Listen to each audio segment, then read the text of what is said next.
여론 뚱탑 여론 뚱탑 배종찬 인사이트 K 연구소장 김준일 뉴스톱 대표 함께합니다. 안녕하십니까? 안녕하세요. 안녕하십니까? 자, 두 분도 뭐 개표 방송에 계셨던 걸로 제가 봤고요. 네. 주무셨습니까? 같이 있었잖아요. 네, 죄송합니다. 같이 딱 헤어졌잖아요. 네. 네. 몇 시까지 좀 있었습니까? 전 2시 반까지 개표 방송을 했는데 경기도가 결론이 안 나오니까 네. 이게 잠을 못 자겠더라고요. 사실 잠을 설치면서도 오늘 아침 방송을 해야 되니까 조금 눈을 붙이긴 했는데 네. 5시 32분 오늘 아침에 30분 정도에 바뀌었어요. 네. 제 기억이 맞으면. 32분 30초. 네. 네. 그래서 정말 손에 땀이 나서 땀띠가 났어요. 자, 우리 김 대표님은요? 저도 뭐 다른 예. 방송국 라디오를 진행을 했어요. 밤에. 네. 그래서 2시 반 정도에 저도 집에 들어갔고요. 음. 아침에 5시에 또 일어났는데 딱 그때 그때 봤군요. 5시에 일어났는데 수백 표 차더라고요. 이게 뭐지? 그랬는데 5시 반에 계속 광클릭하고 있었는데 그렇죠. 뒤집혀가지고 깜짝 놀랐습니다. 뭐 저도 선거 방송도 많이 보고 했지만 네. 이런 경우는 좀 드물었던 것 같아요. 거의 없었죠. 그냥 출구조사가 지상파 세 군데하고 JTBC 출구조사도 차이가 있었거든요. 예. 그 출구조사가 거의 좀 맞잖아요, 통상은. 그렇죠. 근데 틀리기 어려운데. 경기도는 어렵기는 정말 어려워요. 2014년에 아니 어제 네. 제가 배종찬 소장님이 그 말씀은 하셨어요. 우리 이제 출구조사 보면서 유일하게 좀 바뀔 수 있는 부분은 경기도다라고 그렇죠. 네네. 했는데 그때 그 이유가 뭐였습니까? 그러니까 2014년에 네. 지방선거 때 제가 출구조사를 담당을 했는데 네. 그때도 제 기억에는 다른 지역 다 맞췄는데 경기도만 이게 당락이 엇갈렸던 거예요. 너무 커서 그런가요? 그러니까 지역 경기도가 자체가? 워낙 권역을 어떻게 나누느냐에 따라서 그러니까 이제 경기도도 보면은 오늘 아침 5시 32분에 이제 이야기 나오는 거로는 사전투표가 이제 뒤늦게 개봉이 뒤늦게 됐다. 까졌다. 그런 거를 알 수가 없는 거죠. 방법이 없죠. 네, 그리고 이제 워낙 권역도 권역이지만 투표율이 저는 결정적인 영향을 미쳤다. 그러니까 더불어민주당 지지층들도 상당수 경기도를 비롯해서 다른 지역에서 안 나왔지만 네. 그래서 투표율이 낮은 거죠. 그런데 경기도에서는 국민의힘 지지자들도 안 나왔을 가능성이 있는 그런 거죠. 느낌이 들어요. 그게 보면. 이제 네. 뭐 강용석 변수도 저는 이건 중요한 변수였던 것이고 네. 또 하나는 이제 마지막에 공지문이 붙을 수밖에 없었던 재산 축소 관련된 내용 이 부분도 영향을 준 걸로 보입니다. 그 등등 했기 때문에 출구조사랑 또 여론조사 했지만 실제 개표랑은 달랐죠. 끝까지 손에 네. 땀을 쥐면서 네. 다르게 결과가 났다. 이렇게 분석을 주시네요. 예. 좋습니다. 자, 경기도 얘기도 또 다시 또 해야 될 것 같고요. 일단은 지방선거 결과 우리 대표님부터 총평 좀 부탁드리겠습니다. 뭐 민주당이 철퇴를 맞았다. 철퇴를 맞았다. 회초리를 넘어서 철퇴를 맞았다. 뭐 이렇게 네. 봐야 될 것 같아요. 문제는 이게 또 경기도를 이겼잖아요. 네. 이게 그러면은 또 젖잘싸 시즌 2로 해석 투쟁에 들어갈 네. 가능성. 그래서 이제 뭐 좀 이따 얘기를 하겠지만은 민주당의 내용이 더 깊어질 가능성이 높아졌다. 이렇게 봐야 될 것 같아요. 오히려 완전히 졌으면 이제 그런 얘기 없을 건데 혹시나 경기도 때문에 또 다른 내용들이 생길 수가 있다. 자, 우리 배정수 형님. 저는 민심은 천심이라고 봅니다. 제가 30년 이상을 데이터 분석하면서 항상 깨닫는 게 뭐냐면 선거 결과가 나오면 아무리 잘하는 전문가라도 민심에서는 또 배우는구나. 국민들에게는 또 배우는구나. 유권자로부터 또 배우는구나. 왜냐하면 경기도 결과를 보면 결국 민주당의 패배가 맞습니다. 이번 선거는. 그런데도 경기도를 또 아슬아슬하게 김동연 후보가 더불어민주당이 가져가는 걸 보면 국민의힘에 대한 메시지도 담겨 있다. 잘해야 된다. 국민의힘이 힘을 실어주는데 또 잘 못해? 그러면은 또 4년 전으로 또 돌아갈 거야. 저는 그 메시지가 담겨 있다고 봅니다. 참 우리가 집단지성이라고 얘기하는데 지금 두 분 말씀은 그게 다 표에게 보여지는 것이다. 예. 그 말씀을 하시는 것 같습니다. 자, 지지층 결집 이 부분이 뭐 투표율이 좀 낮았는 걸로 보이는데 이게 결국은 민주당이 지지층이 결집하는 게 좀 안 됐다 이렇게 봐야 되겠죠? 예, 그러니까 민주당 지지층의 특성을 좀 봐야 돼요. 민주당 지지층은 이제 어느 정당이나 강성 지지층, 열성 지지층과 좀 온건 지지층이 있잖아요.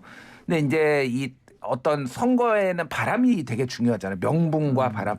근데 민주당 그 온건 지지층의 중도 진보라고 보통 불리는 이분들의 특징이 명분을 굉장히 중요합니다. 그러니까 소위 말해서 이제 학력이 좀 높고, 그러니까 여러 가지 가치 투표를 하는 네. 성향이 있어요. 그러다 보니까 명분이 중요한데 이번에 민주당은 여러모로 명분이 좀 없는 출마자가 많았다. 대표적인 게 송영길 뭐 후보가 뭐 586 용퇴론을 얘기를 했다가 갑자기 당을 구하겠다고 나오고 뭐 이런 것들, 그리고 인천 개항을 해 이제 이재명 고문이 나온 것도 결과적으로 보면은 명분이 없다라고 사람들이 인식을 한 거죠. 물론 그 안에서는 내부적으로 이재명 구하기 투표가 있었다라고 보지만은 전체 판을 봤을 때는 확실히 그게 명분이 없었다라고 보다라면은 50.9%는 예전에 2002년 이후로 아하. 제일 낮은 수치예요. 그렇죠. 예. 그러니까 이 정도라고 한다라면은 물론 민주당이 이완이 되니까 국민의힘도 같이 이완이 됐어요. 그러니까 만약에 민주당이 막 결집 현상이 있어났으면 쫙 국민의힘도 올라갔을 텐데 그 두 가지가 맞물리면서 이 정도로 떨어졌는데 어쨌든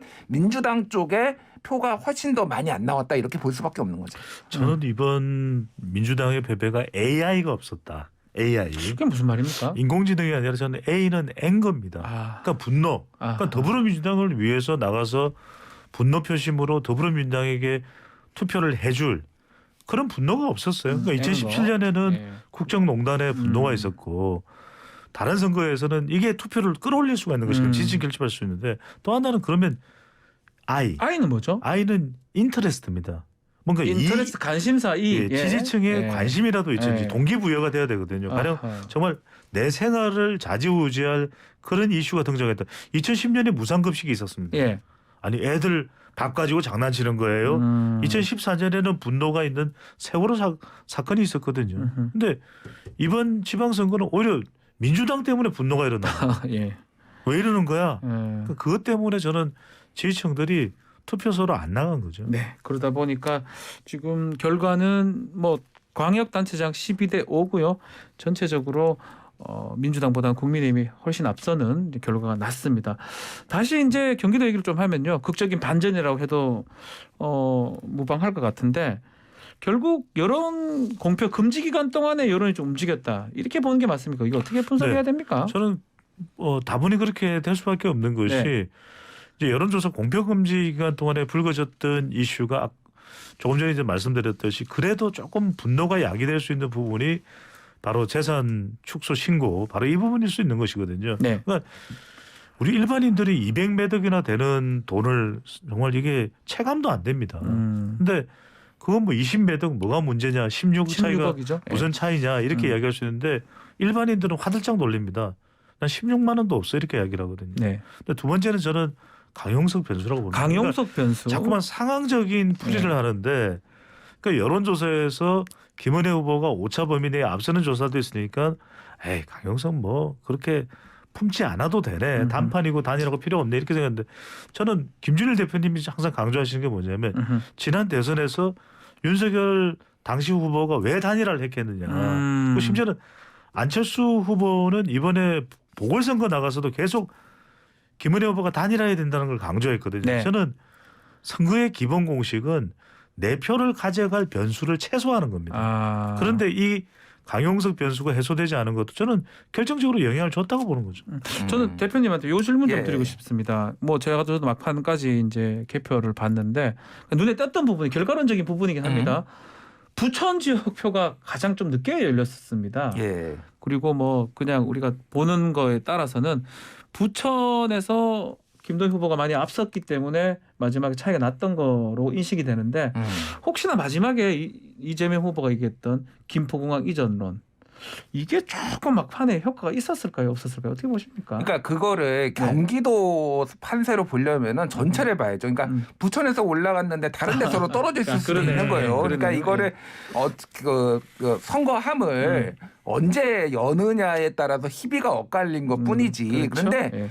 처음부터 끝까지 초지일관 경기도는 접전이었어요. 접전이었어요. 여론조사. 그러니까 깜깜이 기간에 어마어마하게 움직였다라고 보기도 힘들어요. 그렇게 아하. 보면은. 거의 붙었다고 봐야 되겠네요. 김은혜 후보가 앞선 것도 있고 김정은 후보가 앞선 것도 있었어요. 계속. 9개가 초박빙이었어요. 다. 예. 그러니까 그러면서. 이거를 결과론적으로 해석을 하면 안 되고 그냥 처음부터 끝까지 박빙이었는데 어찌 됐든 그 16억의 축소 신고가 결과론적으로 보면은 가장 영향을 컸다. 줬을 거다라고 볼 수밖에 없는 거고 예. 이거를 제기하게 아까 전에 강용석 효과 말씀하셨잖아요. 강용석 효과는 표에서도 영향이 있죠. 왜냐하면 0.95% 5만 4천 표를 가지고 왔어요. 5만 4천 표. 예. 근데 8천 표 차이 났어요. 그렇죠. 그러면 8, 5, 40 뭐 하면 한 5배 이게 차이가 네. 나는 거예요. 적은 네. 표가 아니에요. 결과적으로 보면은. 네. 근데 또 하나가 뭐냐면은 이거를 문제 제기한 게 강용석 후보였어요. 네. TV 토론에서 그렇죠. 재산 축소 신고 맞아요, 김은혜 맞아요. 후보 예. 이거 어떻게 된 겁니까? 하니까 민주당이 이런 게 있었어 하고 선관위에 이의 제기를 했어요. 이게 이제 약간 나비 효과처럼 된 거예요. 그러니까 여담이지만은 지금 가로 세로 연구소가 지금 4분이 일어났어요. 지금 이것 때문에. 지금 많이 싸우고 있다고 들었습니다. 김세희 대표랑 예. 강용석 후보랑 지금 뭐 난리가 나서 네. 지금 뭐 창당 한 해 만에 그러면서 지금 완전 난리가 났는데 어쨌든 보수 진영에서도 이거 가지고 한동안 시끄러울 것 같아요. 네.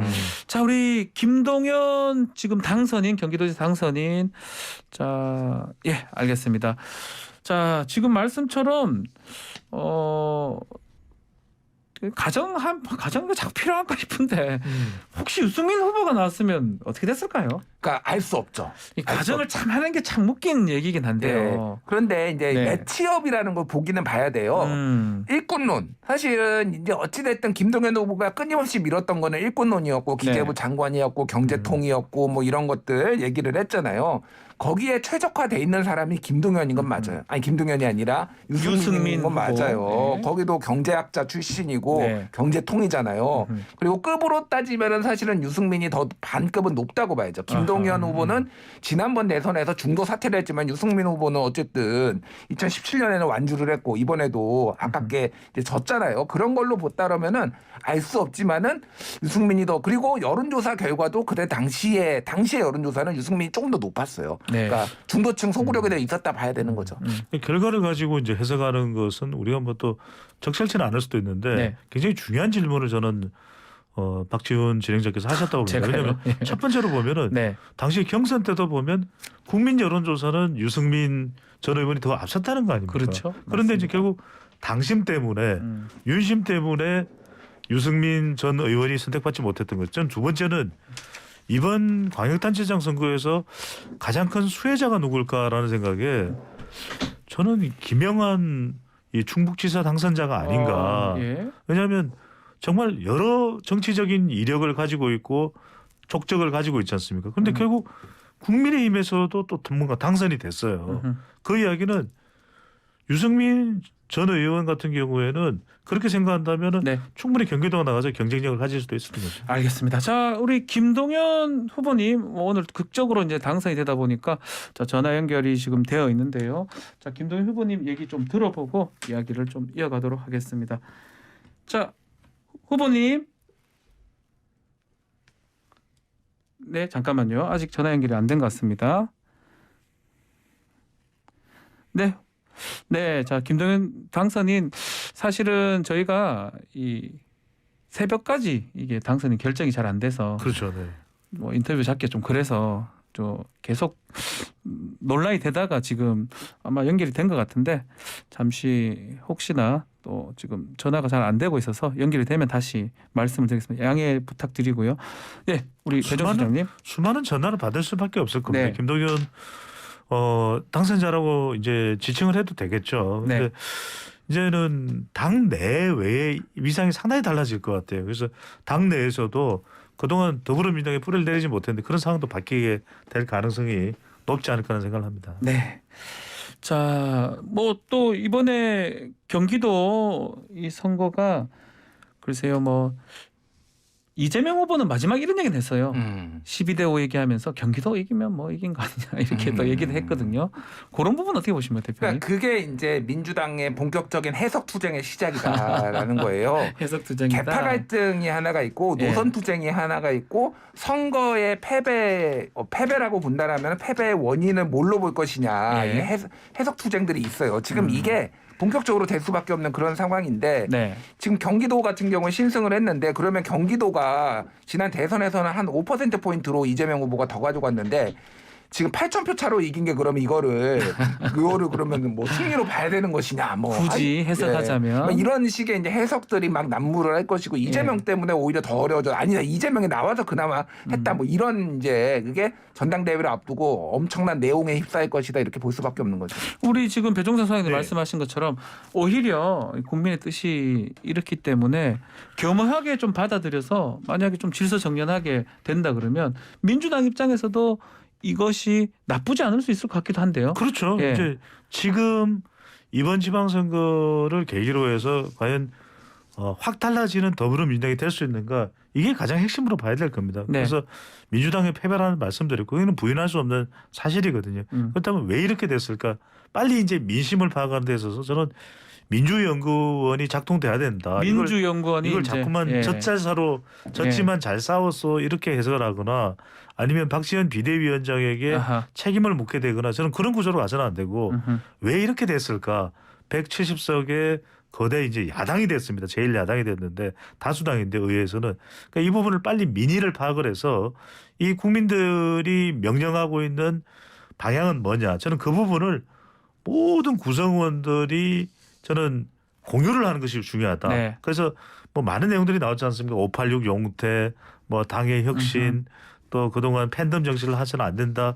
그런 부분에 대해서 저는 이걸 뭐 무조건 왜 그래? 왜 우리가 잘못했다고 자꾸 뭐 우리를 몰아세워 이렇게 강성 지지층들이 판단할 것이 아니라 이 정말 민의를 정확하게 액면 그대로 파악해서 이 부분에 대한 부분을 실천할 의지를 당 구성원들과 제대로 공유를 하는 것이 저는 꼭 필요하다고 봅니다. 두 분 다 공이 똑같은 말씀을 주시는 거네요. 경기도 이겼다 해가지고 이게 뭐 크게 이겼다고 보면 안 되고 여기에 기댔다가는 또 다른 또 내용에 빠질 수가 있다. 그걸 지금 짚어주시는 거네요. 그런데 지금 벌써 어제부터 해가지고 이 패배 책임이 누구에 있냐를 그게 가지고 계속 나오고 민주당 있어요? 게시판은 지금 뭐 박지원 뭐 비대위원장? 분란을 예. 일으켰다. 황교익 막 칼럼니스트 같은 경우에도 박지원 책임론을 막 부각하고 있고 지금 난리가 났거든요. 네. 이게 뭐 소위 말한 수박 논쟁 개혁적이지 않아서 졌다.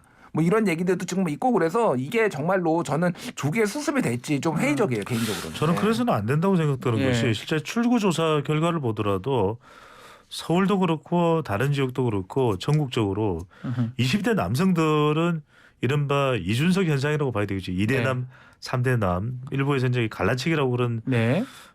분석까지 하는데 이 오세훈 후보 서울시장 당선자를 압도적으로 지지를 했어요. 근데 20대 여성은 또 정반대로 그래도 송영길 후보에게 또 압도적인 표를 줬거든요. 맞습니다. 그렇다면 그 이야기는 뭐냐? 저도 박지원 비대위원장이 가져온 견인한 그 지지층도 있다라는 거죠. 그렇죠. 그거를 깡그리 무시할 일은 아닐 겁니다. 그러면 이제 10시에 뭐 의원총회 등등을 한다고 합니다. 민주당. 비대위의 어떤 거취 어떻게 나올 거라고 예상을 하십니까? 뭐 비대위에 비대위를 지금 뭐 만들어야 되냐. 그 얘기도 지금 어제까지는 있었어요. 예. 그러니까 뭐 비대위를 만들 수는 없고 네. 아마 지금 현 지도부 비대위는 아마 총사퇴 가능성이 점점점 높아지고 있다. 그러면 박홍근 원내대표 중심으로 이제 가는 박홍근 겁니까? 원내대표가 관리형으로 관리형으로. 전당대회를 준비하는 거라서 뭐 조기 전당대회를 7월에 해야 된다 아니면 네. 뭐 8월에 평가부터 해야 된다 이거를 가지고도 지금 논쟁이 있어요. 조기 전당대회가 하면 안 된다라고도 주장하시는 분도 있고 그래서 그거 가지고도 지금 논쟁이 있을 테고 어쨌든 예. 가장 중요한 거는 이재명 고문이 8월에 나오느냐 안 나오느냐 전당대회에. 자, 전당대회를 하게 되면 8월 달에 이재명 고문 나오는 안 어떻게 보십니까? 어제 제가 전재수 의원이랑 인터뷰를 했거든요. 예. 전재수 의원이 그렇게 격정적으로 야. 말씀하시는 거 처음 봤어요. 이재명 책임론을 강하게 내가 선거 기간이라서 말을 못했는데 이제는 얘기해야 되겠다라고 하면서 이거는 이재명 고문 때문에 졌다. 나오면 안 된다. 거의 예. 이렇게 얘기를 했거든요. 네. 오늘 오전에 또 다른 방송에서 박용진 의원도 이재명 고문 나오면 안 된다. 뭐 좀 자숙의 성찰의 시간을 가져야 된다. 이런 얘기를 하고 있는데 이거 어떻게 될지 알 수가 없습니다. 저는 그런데 동상이몽일 것 같아요. 왜 그러냐면 전재수 의원이 그렇게 이야기할 수밖에 없는 것은 이번 지방선거 보면 부산 상황이 너무 안 좋습니다. 그러니까 정말 그렇죠. 2024년에 이 상태로 간다면 전재수 의원 당선 보장될 수가 없는 것이거든요. 그러니까 삼선 의원에 대한 목표가 있을 텐데 그게 어려워질 테고 박용진 의원도 마찬가지입니다. 지금 서울시 구청장 선거나 네. 그리고 서울시 의원 선거를 보면 서울이 이제 더 이상 민주당의 텃밭이 아니에요. 강북 쪽도 만만치가 않은 그렇습니다. 것 같아요. 도봉구 예. 등등을 보면 도봉구 이 청장 이야기는 같은 경우에. 뭐냐면 이대로 가서는 안 된다. 그 책임이 이재명 위원장에 있다 이야기하지만 대안의 인물이 있습니까? 저는 조기 전당대회가 됐든 8월에 예정된 전당대회가 됐든 10중 8구는 이재명 이제 의원입니다. 이재명 의원이 저는 등판할 가능성이 상당히 높다. 왜냐하면 불가피하다. 사람이 없다. 그러니까 다른 대안이 없는 상황에서 또 더불어민주당은 이재명 의원에게 당의 방향과 또 조타수의 역할을 맡길 수밖에 없을 거라 생각이 듭니다. 자, 윤석열 정부 뭐 사실상 오늘부터 지금 뭐 얘기 꼭 이제 국정을 한다고 보면 국정 운영에 뭐 힘을 받을 것 같은데 야권에서는 이런 얘기를 좀 합니다. 검찰발 사정 전국 되는 거 아니냐 이렇게 얘기하는데 잠깐만요. 김준일 대표님도 뭐 질문 하나 뭐 하고 싶어하는 것 같은데 아니요. 이 전화를 계속 받는 것 같아서 저희가 네. 저는 딱 짧게 말씀드릴게요. 네네네. 정치계 교체하겠다고 그러고 있잖아요. 네. 근데 이재명 의원이 정치 교체의 주체가 될지 개혁 대상이 될지를 중요한 당내에서 얘기입니다. 이견들이 많을 거예요. 네. 그걸 어떻게 할 것이냐가 지금 민주당 쇄신의 관건입니다. 네. 자, 제가 이 인터뷰 전에 질문 좀 드렸던 부분인데요. 네. 야권의 입장에서는 좀 두려워하는 부분이기도 합니다. 본격적인 검찰발 사정정국 이 부분은 배정수 형님 어떻게 보십니까? 저는 네. 충분히 진행될 가능성이 높은 이슈라고 봅니다. 그렇게 보는 이유는 결국 이재명 후보가 이제 원내 입성하면서 살아 돌아왔고 또 경기도도 가까스로 이제 더불어민주당이 또 사수했거든요. 네. 그렇기 때문에 이제는 검찰에서 이번 선거는 그래도 국민의힘 승리다라고 이제 인식을 할 가능성이 높기 때문에 검찰의 사정 정국 분명히 있을 가능성이 있을 것으로 봅니다. 가능성이 있을 것이다. 자, 이준석 대표 얘기도 좀 해보면요. 안철수 이제 의원이 됐습니다. 약간 불안한 동거 이런 얘기가 벌써 있습니다. 어떻게 보십니까? 일단 당의 성접대 의혹에 대한 징계가 지방선거 이후로 잡혀 있어요. 이걸 모두 어떻게 그래서 제가 해석하죠? 이준석 대표 이번에 정말 목숨 걸고 뛰는구나, 선거 유세를 하는구나 그런 느낌을 받았는데 네. 이것과도 아마 아주 무관하지는 않을 것이다 이렇게 보고 있어요. 예. 그래서 사실 근데 이제 경찰 수사를 통해서 밝혀져야 될 부분이 실제 접대가 있었는지 여부는 근데 경찰 수사가 진척이 될지 모르겠어요. 네. 그러니까 그런 부분들이 이제 좀 이제 어떤 영향을 줄 수 있을 것 같고 그래서 내년 5월이 아니라 조기 전당대회를 할 가능성도 국민의힘에서 점쳐지고 있어서 몇몇 중진들은 준비하시고 있다 당대표 지금 뭐 그런 얘기까지 제가 들었어요. 사실 내년에 전당대 내년까지 임기가 있는 거거든요. 내년 원래 5월인데 같으면. 예. 알 수 없습니다. 여기도 네. 조금. 예. 근데 저는 당장 불거지기는 쉽지 않을 수 있다. 왜냐하면 여전히 여소야대 국면이고 그러니까 지선에서는 이겼다 하더라도 윤석열 대통령의 국정 수행이 더 안정적인 게 필요하거든요. 그러니까 네. 안철수 당선자와 이준석 대표 그 위에는 또 윤석열 대통령이 있기 때문에 이른바 안이 갈등 이게 뭐 불거지거나 표면화되기는 저는 당분간은 쉽지 않을 것 같아요. 그리고 이준석 대표가 그래도 선거에서 기여한 부분은 또 인정받을 부분이 있거든요. 네. 그래서 그런 부분을 갈등으로 바로 이 유발된다 이렇게 보기는 좀 어렵지 않을까 싶습니다. 자, 마지막으로 이제 시간이 한 1분 정도 남았는데요. 정의당 얘기 마지막으로 하죠. 어쩝니까? 9월에 전당대회가 있는데 조기 네. 전당대회 할 것 같고 저는 새로운 창당 가능성도 상당히 높다라고 보고 있습니다. 예. 상당 창당 예, 정의당 간판으로는 안 된다라는 내용이 그렇게 또 생각하시는 분들이 내부에 꽤 있더라고요 지금. 그래서 그 정도 수준으로 아마 해체무효를 해야 될 상황에 온 것 같아요 정의당은. 예. 배 소장님도 비슷하게 보십니까? 저는 그냥 삼행시입니다. 정, 예, 정말로 의, 의지를 가지고 당 당을 제대로 만들자. 저는 이게 정의당이 필요하다고 봅니다. 의지를 갖고 뭐 창당은 아니네요. 알겠습니다. 자, 오늘 지방선거 특집으로 여론동탑 시간 가졌습니다. 자, 배종찬 인사이트캐드 연구소장 또 김준일 뉴스톱 대표님 감사합니다. 예, 감사합니다. 고맙습니다.